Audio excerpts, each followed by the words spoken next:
Salut à tous, bienvenue donc dans l'entrepreneur la stage, Thierry #Henry. Aujourd'hui donc on va parler d'immobilier avec donc un touche à tout de l'immobilier que tu connais peut-être, donc Nicolas Popovic qui va nous parler de son parcours en général. On prend un sujet précis, là on va plutôt partir sur son parcours parce qu'il a un parcours très intéressant. Donc j'ai voulu qu'on aborde quelques sujets. Donc je vais donc te donner le site donc pour aller donc voir ce qu'il fait déjà tout de suite, on ne perd pas de temps, donc immobilier-du6 compagnie.com. Et puis donc comme je te dis, donc on va parler donc au début de son parcours, comment il a fait son premier investissement, comment il est passé à l'immeuble, à faire donc de l'achat-revente, donc marchand de biens, comment il a passé la crise donc 2008, qu'il va expliquer on a un peu divergé, on a un peu eu des différences sur certains sujets, donc tu vas voir. On fait un peu de digression aussi personnelle sur nos femmes, donc bon, sois pas surpris. Et on aura quelques désaccords, mais bon, le but c'est que tu aies du bon contenu et que tu sois content et que tu deviennes aussi investisseur ou indépendant financièrement différemment, parce que lui, il est par l'immobilier, mais il a aussi fait beaucoup d'entrepreneuriat. Donc, je te dis donc à tout de suite avec donc Nicolas. Salut Nicolas, comment tu vas? Salut, ça va Thierry, merci. Et toi? Très bien, merci. Vendredi, il fait beau. Bon, toi, on s'en fout. Toi, là où t'es, il fait turbo, donc voilà. Pas aujourd'hui. Aujourd'hui, pas de chance. Donc oui, il fait souvent beau, c'est vrai. On va parler d'immobilier, ce qui est un peu logique. Aussi d'un peu de formation, d'entrepreneuriat. Enfin, tu as un parcours assez atypique et assez large. Et donc, tous ceux qui suivent le podcast L'Entrepreneur la Stage vont pouvoir prendre des bonnes informations. Et puis voilà, quoi. Donc, tu nous parles rapidement de toi, puis après, je te pose des questions en général sur l'immobilier. Alors, je m'appelle Nicolas Popovic, si jamais on ne me connaît pas. Je me suis lancé, je considère m'être lancé dans l'immobilier. Souvent, je dis 2003-2004. Mais en vérité, avant déjà, j'étais dans l'immobilier puisque j'ai été courtier en prêt pendant 2 ans et demi. Enfin, j'ai toujours un problème un peu avec les dates, donc 2 ans, entre 1 an et demi et 2 ans et demi. Mais bon, je pense que c'est 2 ans sûrs. C'est ce que j'ai en tête. Avant, j'étais agent immobilier et avant, j'étais maçon. Donc, alors maçon, ça a duré 6 mois. Ça n'a pas été une aventure très profitable. Agent immobilier, après, ça a duré pas loin d'une bonne année. Mais bon, j'ai fait plusieurs agences, il faut quand même le préciser, en tant qu'agent commercial indépendant. En fait, j'ai été maçon salarié et après, je suis devenu agent co. C'est comme ça qu'on dit. En fait, donc c'est quand je dis agent co, tu sais, c'est le formulaire à remplir que tu déposes et tu déclares tes commissions, voilà. Et après, j'ai été agent co, donc dans l'immobilier en tant qu'agent immobilier classique. Et après, on m'a fait une proposition dans une boîte de courtage en prêt où je suis resté, comme je te dis, 2 ans sûr. Et après, pendant que j'étais courtier en prêt, ici, il y a eu plein de tribulations dans ma vie et j'ai fini par faire par hasard une opération dont que j'ai pas mal communiqué sur Internet. C'était ma première opération. J'ai acheté un appartement 45 000 euros. Enfin, il m'a coûté 50 et quelques mille euros en tout et je l'ai revendu 120 000 euros en très peu de temps, quoi, voilà. Donc, ta première opération est donc sans être déclaré en tant que marchand, donc en tant oui. Et donc, c'est bien, donc comme ça, tu gardes l'argent. Après, je ne sais pas si tu étais en tant que résidence principale ou pas. Ah, dommage. Non, mais je ne suis pas d'accord avec ça déjà, tu vois. Je trouve que c'est très bien parce que j'ai payé la plus-value et j'ai montré tout de suite à la banque. Je pense que ça a contribué au fait que j'ai pu me lancer. J'ai montré tout de suite à la banque que je payais des impôts et que je gagnais de l'argent. Et que tu étais investisseur directement. Tu n'as pas tourné autour du pot. Ouais, je sais pas. Non, à l'époque, c'est un grand mot. C'était honnêtement, j'ai acheté un appart, j'ai pas su quoi. Enfin, on n'était pas d'accord sur ce qu'on allait en faire. Enfin, on était plus ou moins d'accord qu'on voulait faire du business dans l'immobilier avec ma mère, parce que je l'ai acheté avec ma mère. Et en fait, on savait pas trop ce qu'on allait en faire, parce qu'il était louable, ça aurait été rentable. Il aurait pu avoir plein de fonctions cet appartement. Bon, bref, je vais pas rentrer dans le détail. Et au bout de 6 mois, je me rappelle très bien. Un jour, je vais la voir. Je dis, écoute, je pense que je peux le revendre plus cher que ce que je l'ai acheté. Elle me dit, fais-le, essaye pour voir. Elle y croyait pas, pour être honnête. Et voilà. Et en fait, on l'a revendu. Donc, je précise aux auditeurs qu'on va parler d'immobilier en général, parce que là, tu as encore dit beaucoup de choses. Quand on s'est eu au téléphone, on a parlé assez longtemps. Et donc, il t'a beaucoup de contenu. Donc, c'est bien. Donc, je ne sais pas si on fera 1 ou 2 émissions podcast. Donc, peut-être c'est la série 1.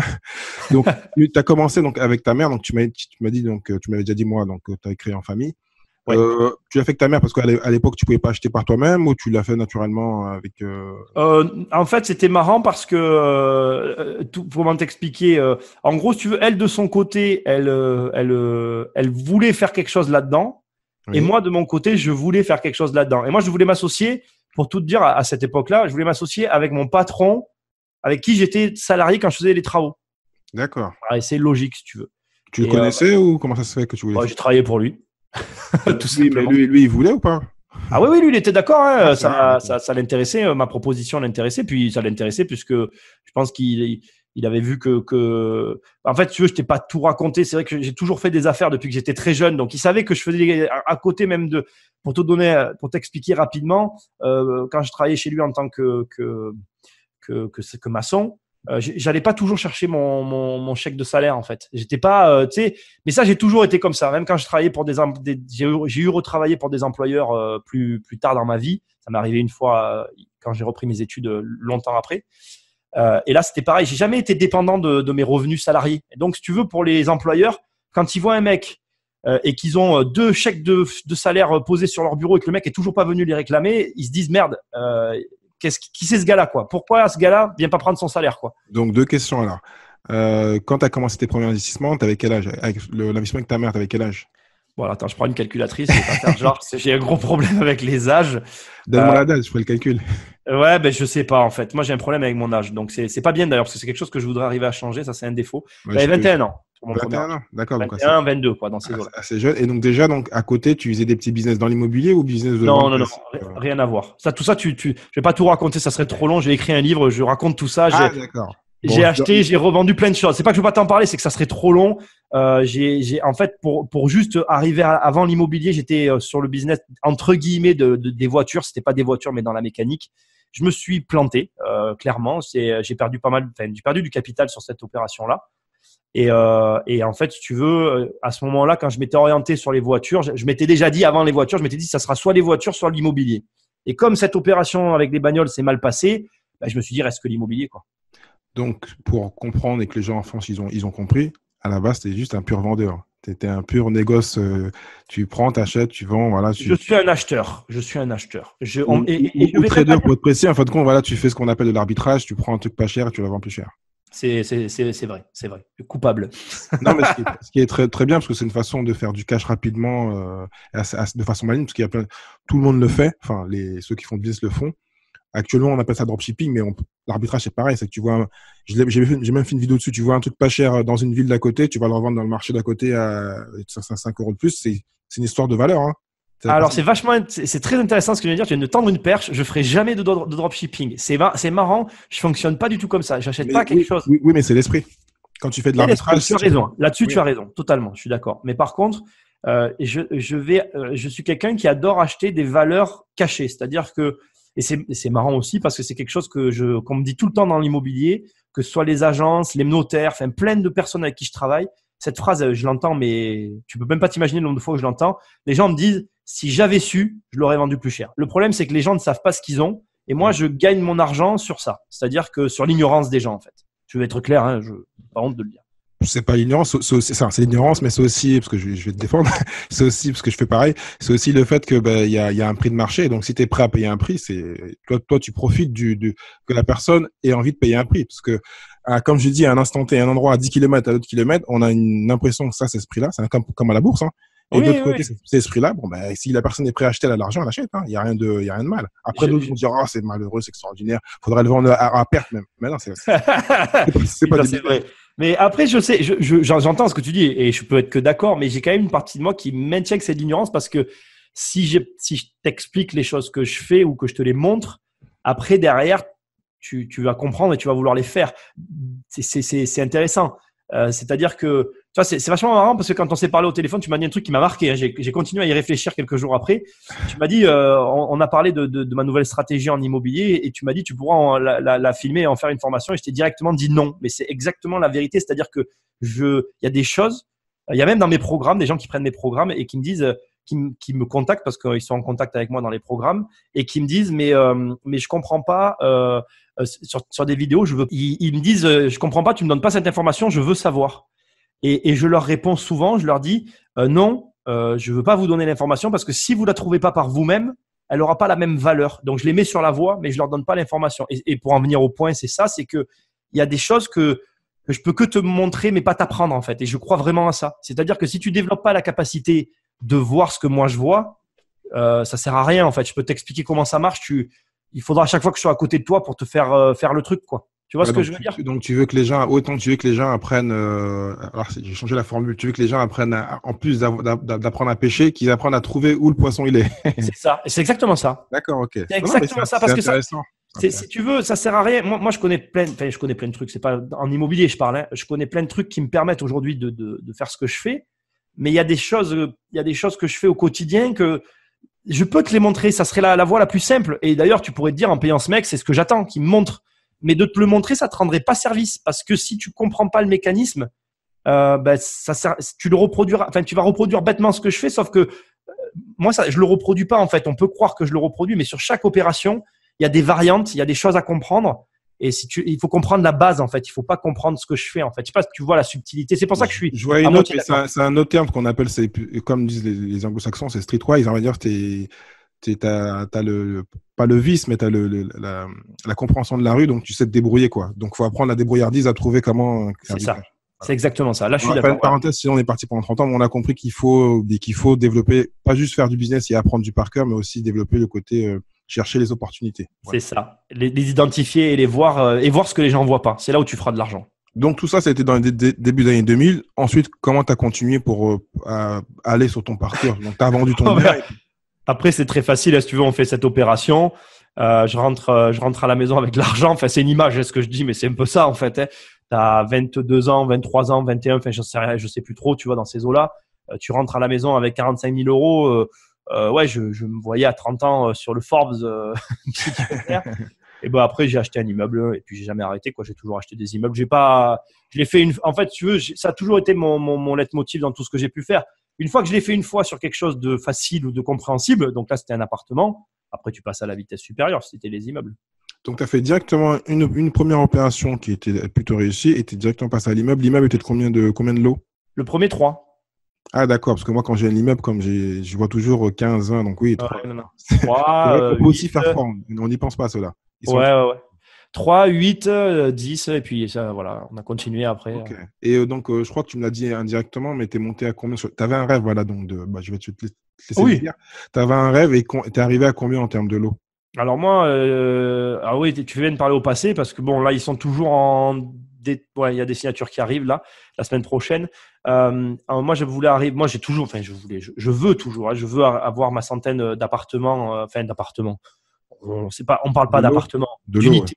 Voilà. Même j'ai des subtilités sur les lots parce que moi, j'ai des ensembles, si tu veux. Donc, on va dire d'unités. Moi, je voulais une centaine d'unités pour faire tourner la boutique entre guillemets. Et je suis monté à un peu plus de 70, sachant que cette phrase, il faut la prendre, je la tourne comme ça, mais j'aime bien le préciser, il faut pas la prendre au pied de la lettre. C'est-à-dire que quand je dis 70, un peu plus, j'ai pas 70 appartements, c'est des immeubles. Donc, en réalité, il faut que les personnes qui nous écoutent comprennent ce qu'il y a de caché derrière tout ça. En réalité, c'est X immeubles, donc un peu moins d'une dizaine, répartis en appartements. Voilà. D'accord. C'est pas gênant parce que ceux qui m'écoutent savent très bien que moi je suis beaucoup d'anglo-saxons, même d'entrepreneurs français et d'investisseurs. Et mon exemple, c'est Grant Cardone qui en a 4000 et qui va sur le 5000. Et puis un autre qui est le collègue de Robert Kiyosaki qui en a 8000. Donc voilà. Je dis, il faut voir grand. C'est pas. Moi, j'ai fait l'erreur de voir petit. Donc voilà, faut voir grand. Faut pas se prendre la tête. Voilà. Et quand on passe par les immeubles, ça va très très vite. Oui, c'est ça. Et il faut comprendre encore une fois, voilà, je suis pas allé 70 fois chez le notaire. Il faut savoir aussi que dans ce patrimoine, il y a des lots qui sont redestinés à la vente. Il faut pas croire qu'en fait tout est. Déjà, j'ai rien. On va commencer par ça. Je vais le tourner autrement. Moi, j'estime que j'ai rien en fait. J'ai que des sociétés qui possèdent des choses. C'est déjà très différent. C'est bien précisé. Comme ça, le fisc n'ira pas te voir. Si, il viendra quand même me voir. Ça changera rien. Mais voilà, moi personnellement, j'ai rien en fait. Tout est à des entreprises et moi, je prends des revenus là-dessus. Il faut pas croire aussi que c'est facile. Par exemple, là, je vends tout. Donc, j'ai quand même envie de préciser tout ça. Actuellement, vous parlez à quelqu'un qui vide ses loyers et qui a tout vidé pour pouvoir vendre. Donc, je vous laisse imaginer que j'ai quand même des charges. C'est pas la meilleure période de ma vie. Alors, vous le voyez, enfin, ça doit s'entendre. Hein, je suis pas du tout stressé. On imagine bien que j'ai quand même un fonds de roulement et que je sais gérer ma boutique. Mais en attendant, c'est des moments qui sont difficiles à passer parce que là, tu vois, c'est tenu vide depuis un certain temps maintenant. Et donc voilà, et pour pouvoir les vendre un peu plus cher, quoi. Voilà. Tu veux dire que certains lots sont vides, c'est ça, tu veux dire? La grosse majorité, ouais. J'aime bien comment tu parles, parce que même quand on a parlé un peu, c'est que tu parles, tu es un investisseur, mais moi, c'est ma vision, que l'investissement, c'est de l'entrepreneuriat aussi. Et donc, tu en parles comme un entrepreneur, ta boutique. Et certains en parlent qu'investissement, comme si il fallait investir et dormir. Non, c'est quelque chose qu'il faut faire vivre. Il est vrai qu'on rêve tous du passif 100%, mais c'est rare. C'est très rare. Sinon, il faut avoir des humains qu'il faut gérer, qui vont gérer les, voilà. Donc, il faut être très fort aussi en management parce qu'il faut trouver les bonnes personnes. Mais donc, toi, t'en parles comme l'immobilier, c'est un entrepreneur de l'immobilier. T'es pas promoteur, mais t'es un entrepreneur de l'immobilier. J'ai des programmes où je pourrais être requalifié promoteur, mais on l'a pas voulu, on le veut pas en tout cas. Et par contre, oui, j'en parle comme un entrepreneur parce qu'à partir d'une certaine échelle, de toute façon, comme tu viens de le dire, et tu as tout à fait raison, entre l'humain qui a à gérer et tout ce qui a à gérer à côté, c'est compliqué. Là, on est vraiment redescendu énormément en termes de lot. Et en fait, si tu veux, même là, tu vois, je change tout. Je suis en train de changer mon organisation. Je change tout parce que comme je sais que mes nouveaux projets vont me faire grandir plus vite et plus fort que les fois d'avant, je veux pas me faire réavoir au même jeu. Et c'est le jeu que tu es en train d'évoquer. C'est effectivement, moi, je ne partage pas cette vision qu'on entend un peu partout où l'immobilier, ça se fait allonger sur un transat. Il y a des gens qui disent c'est possible.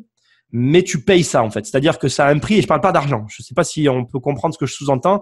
Il n'y a pas qu'un prix financier, il y a un autre prix derrière qui est caché et que les gens voient pas. C'est pour ça que moi je m'en occupe et c'est pour ça que dans mon bureau derrière moi tu vois New York. Je dis souvent en rigolant, c'est que c'est pas que je peux pas y aller, c'est que c'est complexe pour l'instant pour moi avec mon organisation de partir loin de mon lieu de travail quoi. Parce que ça tombe bien que tu poses ça, parce que j'étais étonné quand on discutait, parce que tu allais faire des petites démarches immobilières, donc tu es quand même très présent. Ah oui. Donc, est-ce que toi, tu n'as pas envie, en fin de compte, de grandir parce que tu m'as dit que tu vas passer, là, si j'ai bien compris, est-ce que tu vas faire? Tu vas passer à 200, 300 lots peut-être, j'espère pour toi. Non, alors là, avec mon prévisionnel, on arrive à 140 si tout se passe bien et je me lance dans une aventure que je ne connais pas du tout, où je sais qu'il y a des problèmes que je n'ai pas encore vécu, donc que je ne connais pas du tout non plus. Donc il y a vraiment une grosse partie de flou, de questionnement autour de tout un tas de problèmes que je vois. Il y a aussi tout un tas de problèmes que je ne vois pas qui vont arriver. Et donc, dans la logique, si le prévisionnel se passe bien, on arrivera à plus de 100 lots facilement. Et après, on verra comment les choses vont évoluer. Mais oui, voilà, je vais dépasser sur les 100. Alors que là, dans le chemin dans lequel j'étais, on va pas se mentir, j'arrivais à la limite, j'étais quasiment bloqué. Le plafond de verre, il allait arriver. Je savais que j'étais en train d'arriver au blocage et que j'aurais dû patienter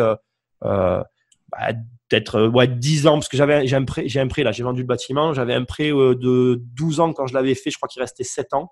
Donc voilà, tu fais le calcul là je vais gagner tout ce temps puisque je vends et je repars sur de nouvelles stratégies. Mais moi ma question elle est plus organisationnelle parce que j'ai l'impression que tu es très présent. Ah oui, c'est vrai, et pardon. Je pense qu'il y a deux façons de faire et je pense qu'on va pas être d'accord même si tu l'es un petit peu. Soit au début on fait beaucoup. Parce que j'en vois beaucoup en plus sur Instagram qui montent, qui sont contents, qui font les travaux. Je dis, mais oui, c'est bien, mais à un moment, il faut pas. Après, chacun son truc. Hein. Il y en a qui aiment faire les travaux. Et toi, tu as fait un peu maçon. Donc, ou est-ce que donc tu es plutôt du genre à dire, bon, tu vas vraiment faire l'entrepreneur et plutôt côté investisseur, pas capitaliste, mais la personne qui fait juste l'opérationnel et qui fait gérer par les artisans et qui fait le maximum délégué, qu'à son courtier qui s'occupe que d'une partie et tout le reste est fait pour pouvoir grandir. Ou est-ce que tu aimes bien quand même mettre la main dans le cambouis un petit peu, aller faire d'autres visites En fait, il y a pas de. Pour moi, c'est un faux problème. C'est-à-dire qu'il n'y a pas de position. C'est pas toi ou moi qui avons raison. C'est pas celui qui est dedans ou celui qui est dehors. Voilà, c'est surtout. Pour moi, surtout, c'est une question d'argent. Nous, quand on a commencé, on avait 300. Quand je me suis associé avec ma mère, pour tout te dire dans mon histoire, en fait, mon père m'a laissé des dettes. Il y avait à l'époque, quand ma mère était toute seule, elle avait 300 000 euros de dettes. Quand je suis arrivé, il en restait 150, 200. Quand tu n'as pas d'argent. En francs ou en euros hein? En francs ou en euros? En euros. Ok, d'accord. Ouais, donc, si tu veux, quand tu n'as pas d'argent, tu n'as pas le choix. Et la vérité de la réponse à sa question, je sais pas si c'est une question, mais la réponse à cette position pour les gens qui nous écoutent, c'est pas du tout un choix. Tu fais pas un choix en te disant, je vais me mettre loin de mes affaires. C'est quelle est ta situation. Si tu gagnes 10 000 euros par mois, bien évidemment que tu vas pas gérer tout ça. Tu t'en fous, en fait. Tu as l'argent de payer des gens au début pour lancer non, au contraire. J'avais envie d'être contre toi. Non, il y a des gens qui aiment ça, qui aiment vraiment.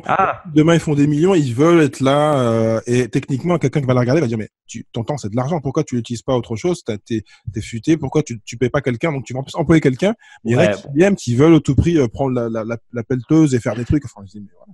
C'est un choix. Après, là, mais là, voilà, je suis d'accord avec toi. Non, mais là, on est d'accord. Moi, je partais vraiment du principe que, pour moi, voilà, c'est une question de situation financière, en vérité, ta position dans l'entreprise après. Mais c'est vrai ce que tu dis, parce que Tu prends Louis Nicolin, par exemple, qui est décédé aujourd'hui, mais feu Louis Nicolin d'ailleurs, mais que j'ai interviewé, avec qui j'ai parlé et qui est super, enfin qui était quelqu'un de très bien.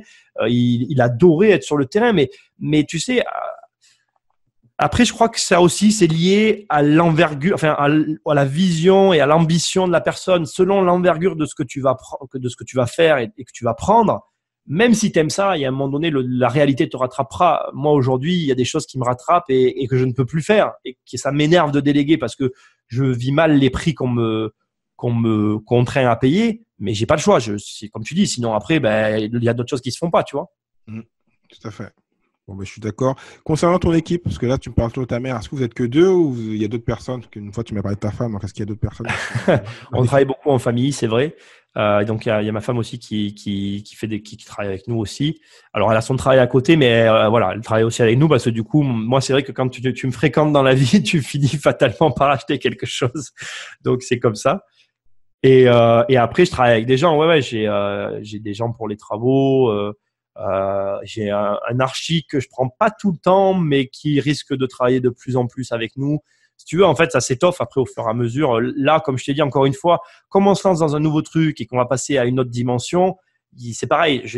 On a commencé déjà par rapport au prévisionnel. On s'est rendu compte qu'on allait devoir embaucher, qu'on allait devoir changer une organisation qu'on avait jusqu'à maintenant, mais qui va devoir évoluer en fonction des nouveaux besoins, quoi. D'accord. Donc là, on va faire un grand bond. Parce que tu sais il y a deux sujets dont je voulais parler. Moi, depuis un an, j'ai fait la bêtise ou je sais pas. Non, parce que je le dis, on est actuellement en crise, mais c'est juste les banques qui font qu'on croit qu'on n'est pas en crise. Voilà. Donc je le répète, parce que donc ils baissent les taux et donnent de l'argent à tout le monde, donc on a l'impression qu'on est bien, mais on n'est pas si bien que ça. Mais bon. Pourquoi tout le monde dit qu'on est en crise? Enfin, moi, je suis déconnecté, je regarde pas la télé, mais pourquoi tu dis qu'on est en crise? Je la regarde pas aussi, mais moi, je sais très bien que c'est une règle de base. Quand les taux sont si bas, c'est qu'on fait, comment dirais-je, on donne la piqûre aux gens pour faire comme ça. Mais si demain les taux remontent, voilà. Disons que on fait ce qu'il faut, les politiques font ce qu'il faut pour que ça paraisse très bien. Mais après, il faut aller juste voir des termes économiques, des marchés pour voir. On n'est pas en crise comme en 2008, mais on est plutôt en 2006-2007 là, pour être précis. Et c'est pour ça que je voulais venir à ça. Comment toi, tu as fait pour passer la crise? Parce que c'est vrai qu'en 2008, tout le monde a eu des petits soucis. Est-ce que toi, tu l'as passé normalement? Tu l'as senti venir? Comment tu l'as fait? Alors déjà, pour ce qui pourrait se passer, parce que peut-être que je m'avance trop. Bon, déjà, on va recadrer le truc. Il faut savoir que la crise de 2008, elle était américaine. Donc, tout le monde doit bien comprendre qu'on avait un décalage. Enfin, on a un décalage avec les États-Unis. Moi, j'ai vécu la crise entre 2010 et 2012. Je l'ai pas vécu en 2008, en fait. Elle était effective en 2008. Mais en tout cas, moi, sur mes affaires, elle s'est décalée de 2 ans. Elle s'est traduite tout simplement par comment dirais-je, un arrêt des financements bancaires. C'est-à-dire que pendant 2 ans, j'avais beau poser des projets, c'était toujours non. Donc là, je me suis rendu compte à quel point la banque, elle avait un rôle important dans la vie de l'investisseur et à quel point elle te tient dans les mains, quoi, en fait. Parce que moi, là, à partir de là, ça a été une période assez difficile pour moi. Pas dans le sens financier, mais dans le sens de remise en question, parce que du coup, tu peux pas sortir de projet, tu vis de ça. Donc bon, c'est pas le meilleur état t'es pas dans le meilleur état d'esprit, t'es pas dans la meilleure situation. Tu fais avec ce que t'as, du coup, donc pas grand chose, parce que du coup, comme tu peux plus faire d'opérations, même au niveau du locatif, c'était assez bloqué ou bloquant. J'étais assez dans une situation un petit peu comme ça, entre deux, étrange. Je vais revenir à ta question, puis après je te reparlerai de comment j'en suis sorti. J'ai pas vécu la crise. Moi, la crise, je l'ai pas mal vécue. Je pense que, en fait, en vérité, ça dépend toujours. Une crise, ça va dépendre de ce que tu fais de ton argent, de là où il est et de comment tu l'as géré au préalable. Moi, j'aime beaucoup dire une chose qui est très simple. Ce que les gens ne comprennent pas avec l'argent, c'est que quand tu gagnes de l'argent, c'est pas que tu gagnes de l'argent, tu en gagnes pour les moments où ça va pas aller, en fait. Si tu comprends cette règle de base, tu comprends à peu près comment tu dois vivre au quotidien. Bon, ça c'est de la théorie ce que je te dis, parce que dans les faits, il y a beaucoup de gens qui n'arrivent pas à mettre en place ce que je sous-entends. Mais en gros, moi, quand je gagne de l'argent, il y a vraiment une très grosse partie de l'argent qui repart tout de suite. Je le vois jamais. D'ailleurs, une fois on était en séminaire, il y avait ma femme à côté de moi, on avait fini le séminaire, quelqu'un lui parlait, j'entendais parce que il n'y avait plus personne qui parlait, j'entendais ce qu'il lui disait, et ma femme lui avait répondu, ça m'avait beaucoup fait rire, et je le redis maintenant souvent. Elle lui avait dit, mais tu sais, Nicolas, il gagne de l'argent, mais nous, on le voit jamais, quoi. C'est la réalité, en fait. C'est-à-dire que moi, l'argent, il n'est pas rentré, qu'il est déjà redépensé, mais C'est pas des dépenses. Moi, j'achète des immeubles. Voilà, c'est mon truc. Il y a des gens qui aiment les bagnoles. Hier, j'étais chez un copain, il s'est payé une super bagnole. Voilà. Moi, mes potes, ils aiment ça. Moi, quand j'ai de l'argent, je m'achète des immeubles. Donc, forcément, quand il y a une crise, ben, je vis sur mes immeubles. C'est facile de comprendre, en fait. Donc, du coup. Non, mais c'est très bien par rapport à une discussion qu'on a eue avant. Parce qu'on va te couper. Parce que là, Vas-y. il y a toujours beaucoup de questions qui viennent quand tu parles. Donc, Jad, je vais répondre avant d'oublier. En fait, tu as répondu à ma question. Quand je te parle de la crise, tu me dis pourquoi je dis qu'on est en crise. Parce que, tout simplement, parce que les banques, en fin de compte, font tout pour qu'on puisse emprunter. Mais dès qu'elles arrêtent, donc actuellement, elles font exprès de baisser les taux pour qu'on puisse continuer à emprunter. Mais ça ferait bien que c'est pas bon parce qu'on est surendetté, ça on le sait. Les problèmes n'ont pas été réglés. Et le jour où elles vont re-augmenter les taux, où la Banque européenne et les États vont commencer à augmenter, on est reparti dans un délire. Et pourquoi en plus tu parlais de 2008 2008, c'était un problème, comme tu le sais, de titrisation, de dette pourrie. Et le temps que ça arrive, mais comme l'Europe était dedans, et l'Europe était même à fond dedans, parce qu'on a eu des banques que je ne vais pas citer, parce que je parle de problèmes, banques françaises et d'autres qui étaient dedans, et même des assureurs qui étaient dedans, eh ben, le temps qu'on trouve qui était dedans, ils ont dit on va stopper, on va faire comme si on arrêtait tout, on va dire aux gens de régler leurs dettes. Mais après, ça repartit très bien, donc c'est pas gênant. Mais et donc pour répondre à ta question aussi, parce que tu parlais donc de ce qui est très bien, c'est vrai que et beaucoup d'investisseurs font comme toi. L'argent, c'est vrai que c'est pas là pour être gardé, il faut le faire bouger. Et toi, tu le fais très bien. Tu sais très bien ce que doivent faire les gens. C'est tous les grands investisseurs. Hein, l'argent, il vient. L'argent doit être, comment dirais-je, pas volatile, mais il doit bouger. Il n'est pas là pour rester dormir. Dormir, vu qu'il y a l'inflation, et l'argent, c'est quelque chose qui doit bouger. C'est pas là pour dormir. En plus, ça travaille 24 heures sur 24, donc c'est l'avantage par rapport à nous. Donc, toi, en fin de compte, par rapport à d'autres marchands, parce que je l'ai pas précisé, mais tu l'as dit un petit peu que tu es marchand de biens. Comme tu as aussi du locatif, techniquement, tu peux vivre comparé à d'autres qui font que du marchand. Oui. Le jour où tu n'es que marchand de biens, tu es mort parce qu'en fin de compte, tu n'as pas mis. Ça répond à une question. Bon, on en a parlé, on ne va pas développer, on ne va pas parler. Donc, voilà. Et tu comprends ce que je veux dire. Donc, je te laisse finir. Oui, pas de souci. Je veux juste te dire une chose, quand même, ça m'intéresse parce que sur le terrain, j'ai pas la même. Les banques y prêtent, mais là, ils sont en train en plus de changer toutes leurs conditions. Là, j'ai un peu vu sur quoi ils partaient. Et ils prêtent, hein, tu as raison, hein, mais je trouve qu'ils prêtent pas aux gens qui n'ont pas d'argent, quoi. Ah oui, c'est logique. Non, c'est logique. Non, mais disons qu'elle prête à des gens aussi qu'elle pourrait plus regarder les dossiers, mais elle prête toujours. Mais quand on, après c'est plutôt de l'économie, on va arrêter de faire les économistes et je vais arrêter aussi. Quand on baisse et qu'on a, comme il y a moins de gens qui ont des moyens, parce qu'aussi les prix augmentent. Hein, c'est vrai. Les prix augmentent. À un moment ou à un autre, il faut bien faire quelque chose. Sinon, personne n'achète plus, à part les investisseurs, mais les investisseurs font pas que le marché. Ils font une partie du marché, mais pas tout. Et donc, même moi, il y a 2 ans, j'ai acheté. Plein de gens autour de moi ont acheté. Voilà. Donc, mais bon, on va laisser ça aux économistes. C'est ça. En tout cas, en 2010, tu as eu un blocage. Ensuite, j'ai eu un blocage et ça a été une très bonne chose parce que finalement, moi, j'ai été bloqué un certain temps. Et du coup, moi, j'ai une politique interne qui est très spéciale, c'est-à-dire que tout ce qui m'arrive est ma faute, même quand c'est pas la mienne. Moi aussi, c'est parfait. Tu es responsable, c'est ce qu'on appelle être responsable. Voilà, c'est ça. Donc, je me sens toujours… Et au moins, tu perds pas de temps à accuser les autres. C'est ça. Je me dis, si les projets sortent pas, à un bout d'un moment, tu vois, j'en avais quand même posé pas mal. Et d'ailleurs, il faut savoir que dans cette période, j'ai perdu de l'argent aussi parce que du coup, j'ai eu des problèmes avec un dépôt de garantie qui m'a pas été rendu. Enfin, bon, bref, il m'est arrivé pas mal de tribulations. Entre les refus de prêt et les pertes d'argent, j'ai passé une paire d'années là qui était vraiment sympathique. Et du coup, au bout d'un moment, tu sais, au début, tu t'en veux à un tel, comme tu dis, puis au bout d'un moment, tu finis par dire, bon, allez, c'est ma faute, c'est pas leur faute. Et j'ai commencé à, du coup, changer ma manière de chercher des biens, à changer les biens que j'achetais, etc. Et du coup, j'ai trouvé un nouveau marché et c'est comme ça que c'est reparti, en fait. Et là, les prêts tout s'est réouvert d'un coup, en fait. C'était même l'inverse. Je me suis retrouvé sur un projet, au lieu avant, je travaillais essentiellement avec une banque. Là, j'avais eu 3 accords bancaires. J'en ai pris une. Hein. Bon, j'en ai fait 2 pas contents, mais en tout cas, je me suis renouvelé comme ça en me disant, à un moment donné, je me suis dit, bon, voilà, écoute, c'est toi qui dois pas poser les bons projets. Donc, trouve un meilleur projet et tu auras un financement. J'en ai eu 3. Voilà. Je vais juste faire un point parce que je suis super content que tu aies parlé de ça indirectement. On a fait un peu de développement personnel et moi, j'adore parler de ça. Parce qu'en plus, en fin de compte, indirectement, tu en as parlé au début en disant que tu voulais pas former les gens tu voulais que les gens apprennent à aller chercher eux-mêmes des opportunités. Et l'histoire, donc l'idée de dire qu'on est toujours responsable, que perdre son temps d'aller dire que c'est la banque, c'est les autres, techniquement, ça peut être vrai. Mais bon, quand on fait ça, on perd son temps et ça nous oblige à nous à devenir meilleurs et à se poser les bonnes questions. Et donc, c'est ce que toi, tu as fait. Et en fin de compte, ça te permet de chercher, parce qu'on a un cerveau qui est super puissant, mais on ne l'utilise pas bien. Et si on se pose les bonnes questions et on cherche, On trouve toujours. Comme on dit, je crois que c'est dans les écrits, quand on cherche, on trouve.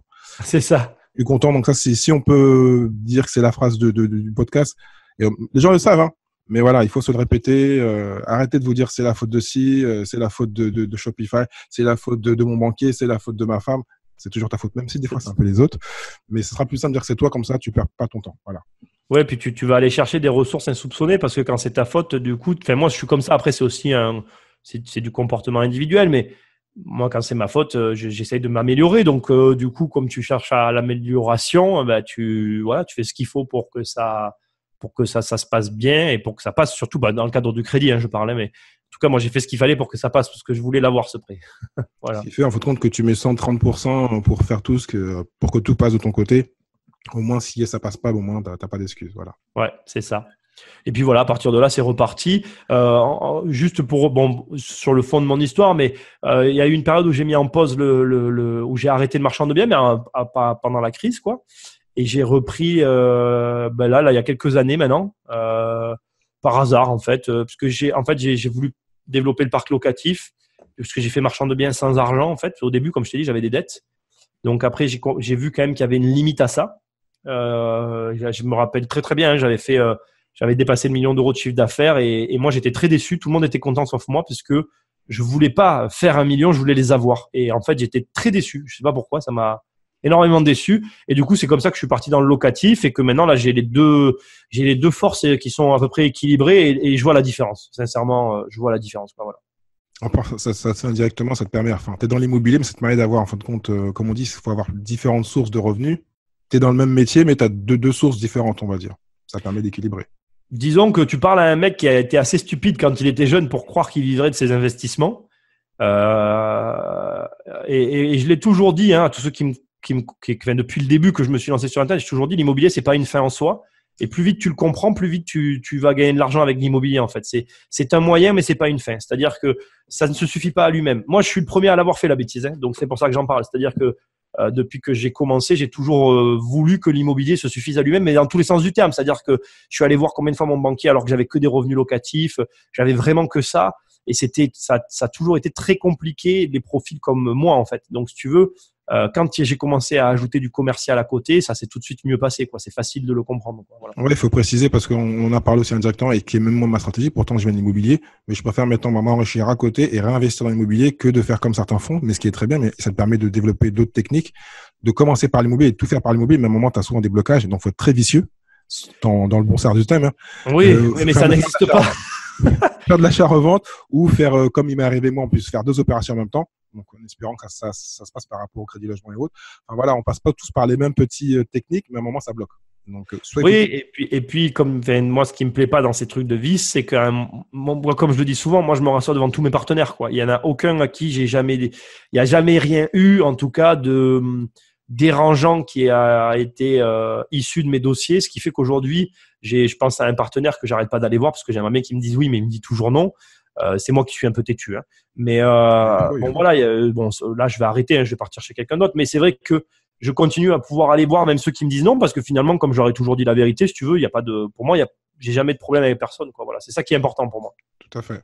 Mais je parlais des bons vices, mais bon, on est presque d'accord. Ouais. C'est comme dire que tu fais 1m93 et que tu fais 1m92, quoi. C'est presque pareil, mais bon, je te comprends. Oui, mais si tu vois, après, c'est intéressant ton exemple parce que c'est pas grave. Et c'est vachement, ce que tu viens de dire, c'est pas grave. Dans la mesure où, par exemple, on en parle entre nous, là, c'est pas grave. Mais maintenant, tu es boxeur et pour 1 cm et 2 kilos, tu changes de catégorie. Ben là, c'est grave. C'est vrai. Tout à fait. Et c'est exactement pareil dans l'immobilier. Les gens ne comprennent pas. En fait, quand tu es un particulier et que tu vas faire un crédit et que tu mens, on s'en fout. C'est pas mentir. Allez-y, les gars, vous avez raison, vous allez faire un achat puis vous ne reverrez jamais plus votre banquier. Mais les mecs qui nous écoutent, s'ils commencent à dire je vais être indépendant financièrement avec l'immobilier, nanana, et ils vont mentir au seul mec qui leur prête de l'argent, mais c'est des gros cons, enfin des gros débiles. Voilà, je te dis comme je le pense. C'est vrai. C'est la même chose que le boxeur. Et à un moment donné ou à un autre, tu peux même gagner le titre. Si t'es pas dans la bonne catégorie, on va te le reprendre. Alors ça sert à quoi? Tu vas dire j'ai eu le titre en mentant, mais on me l'a repris. C'est ridicule. Il vaut mieux rien. Enfin moi je préfère rien avoir que avoir quelque chose comme ça. C'est ma manière d'être. Après on est chacun comme on est. L'important c'est que le résultat final et en espérant que ça continue. Oui, c'est ça. Donc, Bon, désolé, je n'ai choqué personne, hein, mais je suis un peu comme ça. Non, non, mais je pense que certains vont être d'accord. Parce qu'après, comme tu dis, personne n'a tort ou raison. Chacun voit midi à sa porte. C'est ça. Et puis, comme tu dis, la personne Parce que moi, je parle de vice, mais je pense qu'on n'a pas la même notion du vice. La personne toi qui a triché, c'est fait avoir. Et ça, on le sait. Mais celle qui est plus vicieuse, qui fait les choses, qui passe, c'est comme. Alors, je vais donner un mauvais exemple. Tu sais, on rencontre tous des femmes qui ont mis Moi, j'aime pas le maquillage. Moi, une personne qui met du maquillage, c'est tricher. Tu vois, donc après toi, tu vas dire, ah non, c'est bien. Donc après, ça dépend de comment on voit les choses. Mais moi, le maquillage, hors de ça, pas de rouge à lèvres, rien. Comme ça, je sais quand quitter. Donc voilà, mais bon, c'est une parenthèse. Excusez-moi sur le podcast, on part en Non, non, non, mais Thierry, mais c'est hyper intéressant. Et le mariage, alors, t'en fais quoi? Alors moi, c'est pire. Là, on va trop loin parce que moi, je suis croyant. Donc pour moi, il faut se marier si on est croyant. Si on n'est pas croyant. Oui, mais on parle pas de ça. On parle du maquillage. La journée du mariage, la mariée, tu la vois, elle est magnifique. Elle sera jamais plus comme ça le reste de sa vie. Moi, elle n'est pas mariée. Pour moi, elle n'a pas besoin de maquiller. Moi, j'aime pas le maquillage. Ah ouais, donc toi, tu dirais que même le jour de son mariage, elle vient pas maquiller. Simple. Je t'aime, t'es comme ça, il n'y a pas besoin de maquillage. Tu vois. Je souhaite bonne chance à ta femme, hein, parce que là. Bon, ça fait 11 ans, donc elle se prend pas. Et même maintenant, elle se maquille. Au début, elle se maquillait pas, mais bon, oh là là, on part. Ouais. Excusez-moi, on est parti un peu loin, mais bon. On va revenir. Bon, on va revenir sur tes diplômes. Intéressant. Parenthèse. Au moins, vous voyez qu'on est naturel. Voilà, on parle, on vous donne des infos, et vous savez qui on est grâce à ça. Vous avez vu que je suis plus vicieux que Nicolas. Non, je suis pas. Attends, je suis pas vertueux, mais il faut placer le vice aux endroits où c'est pas grave. Voilà. On est d'accord. Ça, c'est on est d'accord, comme ça on discute plus. Donc, on va parler un peu de diplôme parce que moi, j'étais étonné sur ton parcours. Parce que tu as un parcours assez intéressant, tu sais faire beaucoup de choses, donc tu n'as pas besoin de diplôme techniquement. Et tu as fait comme moi, mais moi, je l'ai fait parce que j'ai repassé mes diplômes d'immobilier pour avoir la carte, parce que j'étais agent immobilier pour ceux qui l'ont oublié ou qui ne me connaissent pas. Donc, au début, j'ai ouvert ma première agence, j'ai eu un porteur de carte que je payais 600 €, ça m'a saoulé. Je me suis dit, j'avais un niveau BTS, donc j'ai passé de la licence pour avoir la carte, donc je l'ai eu après un an en VAE. Ensuite, j'ai passé un master qui n'avait aucun intérêt, mais je l'ai fait quand même. En plus, j'ai détesté aller en cours. Moi, j'étais en cours là pour celui-là. Détesté ça. Et donc, toi, tu as repassé. Pourtant, tu avais déjà de l'argent, tu sais vendre, tu n'as besoin de rien et tu veux repasser un diplôme, perdre ton temps avec le diplôme le plus chiant en BTS, profession immobilière. Qu'est-ce qui se passe? Attends, du coup, mais tu m'as répondu. J'avais une question à te poser. Tu as la carte TG, du coup, toi?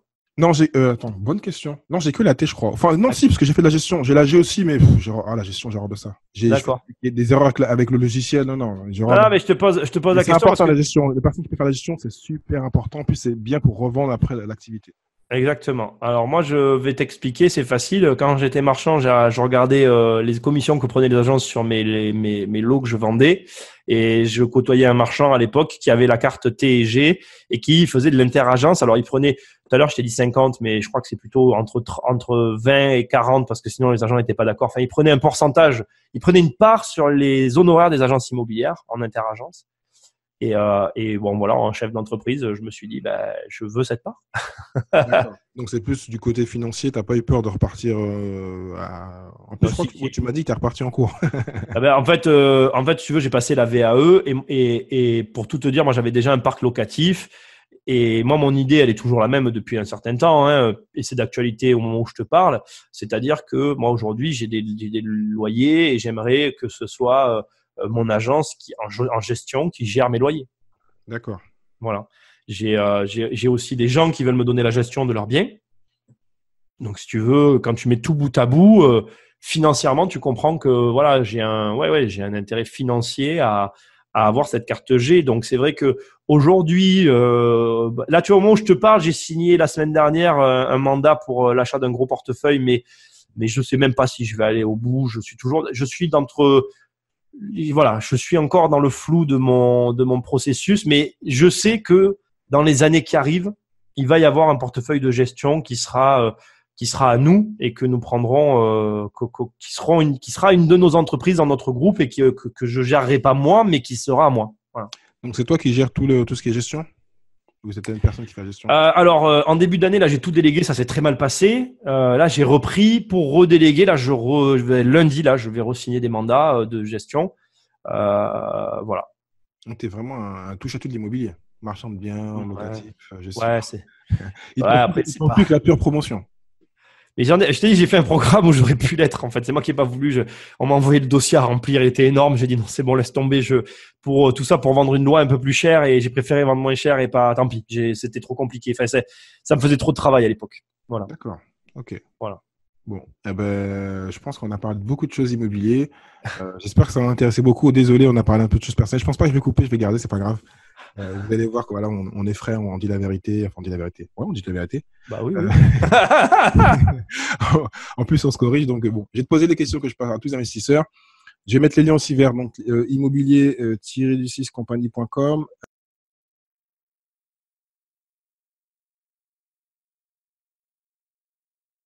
Non, j'ai tout sur Immobilier Compagnie en fait. Bon, eh ben, on laisse dessus. Donc, les personnes qui veulent donc se former, bien sûr, elles n'auront pas toutes les informations, tout ce qu'il faut pour commencer, mais après, le reste, Non, ce qui est bien, c'est qu'elles ont tes coordonnées, elles peuvent continuer à t'appeler. non, en fait, il y a beaucoup d'informations. Mes programmes sont très lourds à suivre parce qu'il y a du juridique à l'intérieur, donc c'est assez complexe. Moi, je gagne ma vie là-dessus, donc j'estime que voilà, je dois apprendre ça aux gens qui veulent apprendre de l'immobilier. Par contre, effectivement, il y a des informations que j'estime être nécessaires à la vie de l'investisseur et qui ne peuvent pas être apprises. Donc, je donne tous les indices. Je donne tous les indices et je te mets vraiment sur la voie, mais je te dis pas ce que tu veux entendre, quoi. D'accord. Bon. Voilà. Et j'ai des questions récurrentes sur ces points-là parce que les gens, il y en a qui trouvent pas. Mais comme je leur dis, si tu trouves pas, c'est que tu es mal entouré, change de partenaire. Parce que, en fait, c'est vraiment, comment dire, tu travailles avec plusieurs personnes dans l'immobilier et tu as besoin d'être entouré de gens qui règlent des problèmes. Moi, comme je dis, je passe mon temps à régler des problèmes. Et si les gens qui sont autour de toi t'aident pas un petit peu, il faut pas qu'ils fassent le travail à ta place, mais il faut qu'ils t'aident un minimum dans ces problèmes. Si tu n'as pas des gens qui t'aident à régler les problèmes, tu n'es pas bien entouré. Ouais, c'est ce que moi je répète souvent, et même la vidéo de lundi, ben, ça parle de ça. C'est d'avoir une équipe. Tu as un businessman, donc il faut une équipe. Donc il faut l'agent immobilier ou les agents, si tu en as des bons. Après, donc tu as le courtier ou les banques et puis le notaire. C'est déjà 3 minimum. Après, tu peux avoir un comptable si tu le veux, mais il faut avoir une équipe qui vont t'aider à faire chacun son métier, on va dire. Donc, c'est ça. Alors moi, je remplacerai juste le courtier par le comptable et je ne prendrai pas de courtier puisque moi, je me considère comme un leveur de fonds. Mais après, mais toi, c'est différent. Tu as été courtier, donc bon, tu peux te permettre de le faire. Et j'ai travaillé en banque aussi. J'en parle jamais, mais j'ai travaillé en banque. Donc voilà, tu peux te permettre de le faire. En plus, souvent, tu apportes plusieurs dossiers. Tu n'apportes pas avec un petit dossier à 100 000. Tu apportes peut-être plusieurs dossiers ou un gros dossier qui fait que tu prends le temps pour prendre des petits centimes partout. Disons que surtout, j'amène plusieurs dossiers par an. Voilà, donc ça joue, c'est vrai. Bon, je vais te poser les questions à qui je pose à plus d'investisseurs. Il y en a 5 et je ne sais pas si tu les connais. Non. Donc, quel est le business dont tu rêves à part celui-là que tu fais actuellement? Oh là là, j'en ai tellement. Deux, un que j'ai commencé à lancer qui est dans le prêt-à-porter, ouais. qui est en train d'émerger tout doucement, mais à mon rythme parce que malheureusement je fais beaucoup de choses. Mais celui dont je rêve vraiment par-dessus tout, c'est dans le cinéma. Bon, on verra un jour peut-être. C'est d'ailleurs la raison pour laquelle je me suis lancé dans tout ça. Mais à un moment donné, il va falloir que je mette le feu aux poudres parce que le temps passe et c'est pas à 60 ans que je le ferai, quoi. Il faudra qu'on discute parce que j'ai beaucoup d'amis dans le cinéma. Une qui est même encore à New York qui n'a pas fait son long métrage, mais qui a fait plusieurs courts métrages qui a eu des prix. Ah ouais. Donc on en reparlera. J'ai beaucoup de réseaux dans le domaine. Bizarrement, je ne sais pas pourquoi, mais bon, j'en connais plein. Écoute, on en reparlera si tu veux un peu d'aide. Donc, quelle est ta meilleure expérience en tant qu'entrepreneur ou investisseur? Ma meilleure expérience. J'ai l'impression d'avoir toujours été entrepreneur. Je vais pas te dire, je suis pas bon pour répondre aux questions, donc je vais te répondre comme ça. Pour moi, c'est le parcours au global en fait, parce que je suis tenté de te dire mes erreurs en fait. C'est ma meilleure expérience parce que ce sont toutes mes erreurs, parce qu'à chaque fois, il en est ressorti quelque chose de positif derrière, de par ce qu'on disait tout à l'heure, la responsabilité. C'est ce qui me fait réfléchir et chercher. Mais ma meilleure expérience quand même, c'est quand on a soldé toutes les dettes. Je sais pas si ça.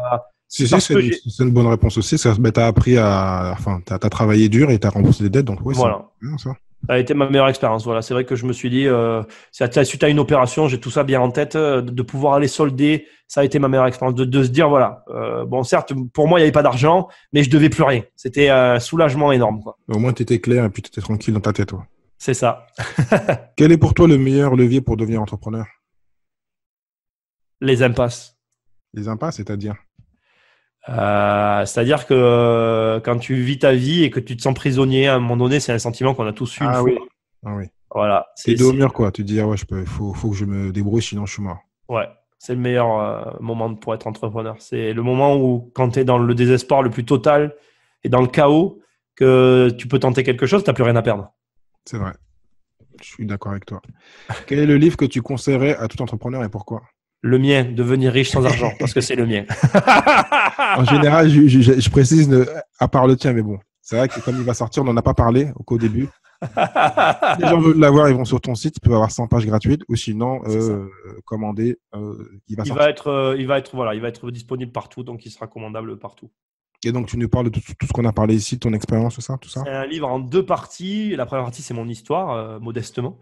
Oui. Et la deuxième partie, en fait, c'est 40 règles. Je résume comme ça parce que c'est une partie où je donne vraiment, c'est sur l'argent. Hein, c'est plus côté entrepreneur. Du coup, j'ai vraiment essayé de retirer la partie immobilière du livre, même si on la sent vraiment parce que bon, c'est quand même ce qui m'a enrichi. Hein, on va pas faire genre. Oui.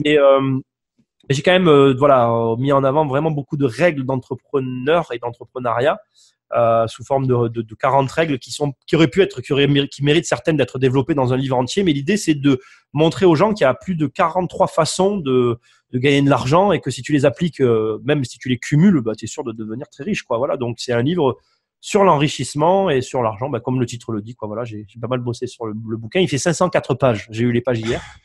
Donc, voilà. Bon, Oui. on en reparlera, on te réinvitera pour que tu ne parles que de business, que d'entrepreneuriat, et puis on en reparlera. Je pense que 504 pages, on fera une série de 3 épisodes, ça va être plus simple. Oh là, oui, il y a de quoi faire avec ce bouquin.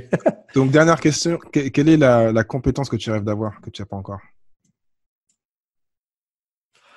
La compétence que je rêve d'avoir et que j'ai pas encore. J'aime bien les questions comme ça là qui me perturbent. C'est une bonne question, ça, tu vois. Quelle est la compétence que je rêve d'avoir? En fait, j'aimerais bien avoir des compétences justement liées au monde du cinéma. Ouais, je pense que c'est lié à mon rêve de tout à l'heure, puisqu'aujourd'hui, si tu veux, j'aborde ça un petit peu dans ma tête. J'ai une idée dans la tête de tout ça. Mais je sais même pas si j'ai les compétences. Donc oui, les compétences dans le cinéma, ouais. Plutôt acteur ou plutôt derrière la caméra? Écoute, la vérité, c'est que j'écris des bouquins depuis toujours. Donc là, j'ai le bouquin de l'année prochaine qui est déjà écrit, qui sortira l'année prochaine. Je suis en train d'écrire celui de l'année d'après et j'ai déjà le synopsis de celui de l'année suivante. Donc moi, ce que j'aime dans le cinéma, c'est raconter des histoires, écrire des histoires et tout ça. Donc dans mon ordinateur, en fait, il y a une partie de livres qui sont destinés à l'argent, mais il y a toute une partie de bouquins. Quand j'avais 20 et quelques années, j'ai écrit un livre sur l'heroic fantasy qui fait 1800 pages, donc il peut être divisé en 6 ou 8 tomes. Et j'ai jamais su quoi faire de ce bouquin. Mon rêve, ça serait de trouver quelqu'un. Tu me le passes et je le publie. Mais non, parce qu'il me faudrait. C'est ce que j'allais te dire. Tu vois, d'abord, ce qu'il me faudrait aujourd'hui, tu vois, ça serait de trouver un système. Enfin, je pense que c'est ce qu'il faudrait que je fasse, parce que je sais même pas ce que je dois faire. Et c'est la compétence que je cherche. Tu vois, c'est trouver un comité. Enfin, je pense un comité de lecture, parce que j'ai tellement été dans cette histoire que j'ai aucun recul sur l'histoire. Premier point. Et deuxième point, comme j'aimerais plutôt en faire un film ou un dessin animé, tu vois, et ben voilà, avoir cette compétence. Comment faire pour partir de ce truc-là et le faire accoucher sur de l'audiovisuel, quoi, voilà. Je vais te renvoyer, avant de finir, vers un podcast que j'ai fait avec Di Folco, qui lui, aide les gens à écrire. Bon, toi, tu sais écrire, donc c'est pas un problème, mais bon, il a édité 2 bouquins, lui. Il a besoin donc d'édition. Donc voilà, il peut t'aider, il est dedans. Maintenant, il a sa boîte dans ça. Et puis, il y en a plein, c'est pas un problème. Hein. Je pense que bon, après, tu es peut-être trop occupé par aussi l'immobilier. qu'à un moment, il faudrait peut-être que tu dégages du temps et que tu prends du temps pour ça, quoi. T'as tout compris. Là, j'ai des projets jusqu'à mes 40 ans que je veux atteindre. Et après, je pense que en fait, dans ma tête, c'est ma crise de la quarantaine. Voilà, ça a toujours été ça. C'est-à-dire, je me dis pas 40 ans, tu vois, c'est pas comme un couperet qui va tomber. Si c'est 41 ou 42, mais je me vois vraiment tout lâcher. Là, je suis en train de construire une machine qui devrait tourner, tout lâcher et la surveiller de loin et pouvoir, moi, me consacrer à ça sur le reste de ma vie après. Ok, bon, c'est parfait. Merci d'avoir pris le temps de nous donner plein d'informations. On a un peu raconté notre live sur nos femmes et autres, mais bon, les gens ont compris, on a cherché des exemples, au moins c'était clair. Et donc, là, n'hésitez pas donc à aller prendre le livre sur immobilier-compagnie.com et puis donc sur la chaîne YouTube. Tu as ton podcast qui est très bien. Il parle autant, il parle plus que moi. Il y va à fond. Donc réellement, il faut aller écouter. Et puis ceux qui sont motivés par l'entrepreneuriat immobilier, il faut aller voir Nicolas Popovic. Donc Nicolas, je te dis à très bientôt. Merci Thierry, à bientôt. Ciao, ciao. Ciao.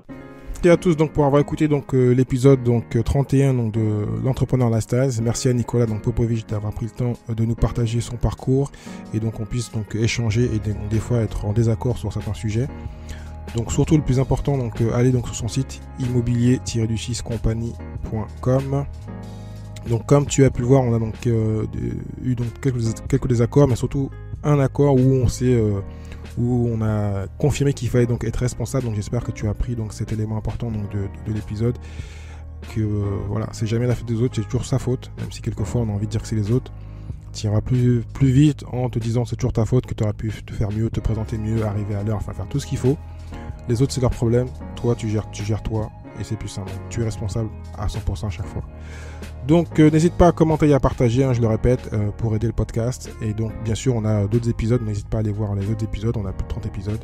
Puis donc tu peux aller sur mon blog ou sur donc ma chaîne YouTube pour aller voir donc d'autres contenus sur le business et l'indépendance financière. Je te dis à très bientôt, ciao ciao.